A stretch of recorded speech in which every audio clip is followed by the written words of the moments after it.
कक्षा 10 हिंदी की पाठ्य पुस्तक क्षितिज के पाठ।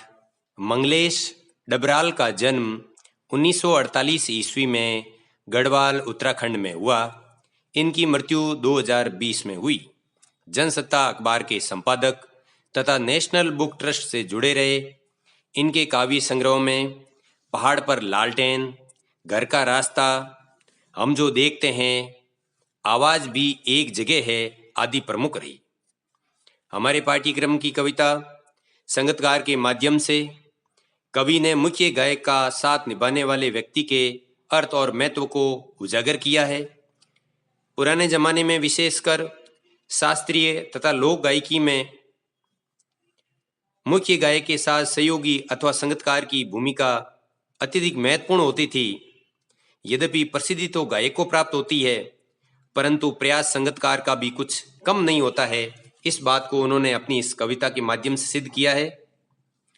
कवि कहते हैं, मुख्य गायक के चट्टान जैसी बारी स्वर का साथ देती वह आवाज सुंदर, कमजोर, कांपती हुई थी। वह मुख्य गायक का छोटा भाई है या उसका शिष्य या पैदल चलकर सीखने आने वाला दूर का कोई रिश्तेदार। चट्टान अटल अथवा परिपक्व, कमजोर, धीमी, कांपती हुई, डरती हुई, छोटा भाई, अनुगामी, रिश्तेदार, कोई नातेदार। कवि समझाते हैं कि मुख्य गायक की परिपक्व बारी स्वर का साथ देने वाली वह सुंदर और डरती हुई आवाज संगतकार की है। संगतकार को कवि अनेक उपमाएं देता है और उसे मुख्य गायक का छोटा भाई तो कभी उसका शिष्य अथवा कभी संगीत का कोई जिज्ञासु रिश्तेदार बताता है जो लगातार उसका साथ दे रहा है। मुख्य गायक की गरज में वह अपनी गूंज मिलाता आया है प्राचीन काल से। गायक जब अंतरे की जटिल तानों के जंगल में खो चुका होता है या अपने सरगम को लांग कर चला जाता है भटकता हुआ एक अनहद में, तब संगतकार ही स्थायी को संभाले रहता है। गरज, तेज आवाज, प्राचीन काल, लंबे समय से, अंतरा, गीत का चरण, ताना, राग, अनहद, अनंत, लांगना, पार करना। कवि कहते हैं कि संगतकार मुख्य गायक की तेज आवाज के साथ अपनी गूंज को लंबे समय से मिलाता आया है।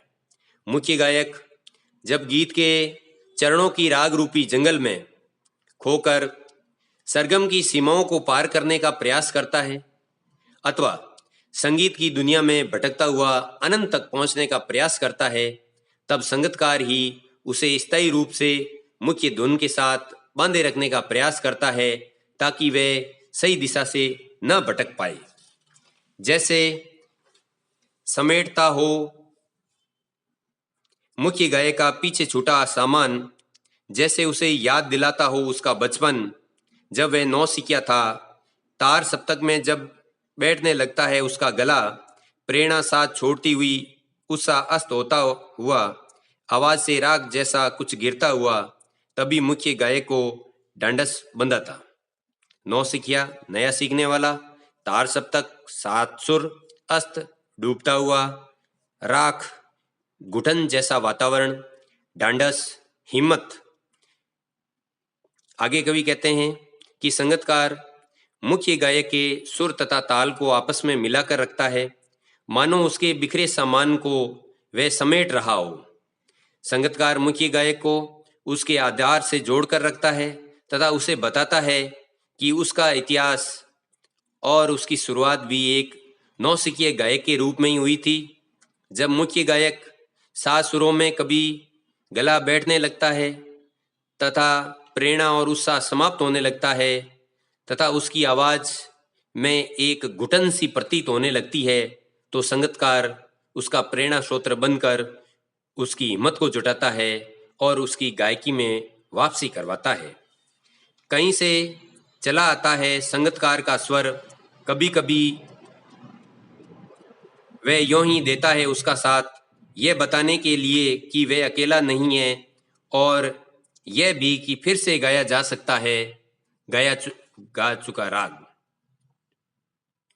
आगे कवि कहते हैं कि कभी कभी बिना जरूरत के भी संगीतकार मुख्य गायक के साथ मिल जाता है ताकि उसे अकेलेपन का एहसास नहीं हो, और गाया जा चुका अंतरा भी अथवा राग भी दोबारा गाकर उसे वह ऊर्जावान बनाए रखता है ताकि वह अपनी गायकी में अपने सर्वस्व को प्रदर्शित कर सके। अंत में कवि कहते हैं, और उसकी आवाज में जो एक हिचक साफ सुनाई देती है या अपने स्वर को ऊंचा न उठाने की जो कोशिश है, उसे विफलता नहीं, उसकी मनुष्यता समझा जाना चाहिए। हिचक, रुकावट, विफलता, असफल, मनुष्यता, उसकी सहृदयता। कवि कहते हैं, इतना कुछ होने के बाद भी संगीतकार अपनी आवाज में रुकावट या दबाव बनाए रखता है ताकि उसकी आवाज मुख्य गायक से कहीं ऊपर ना उठ जाए। यह कार्य उसकी विफलता नहीं बल्कि उसकी सहृदयता और व्यापकता है ताकि मुख्य गायक की सर्वोपरिता बनी रहे तथा उसके इस त्याग, सहयोग तथा समर्पण को उसकी मनुष्यता कहा जाना चाहिए, ना कि उसकी विफलता।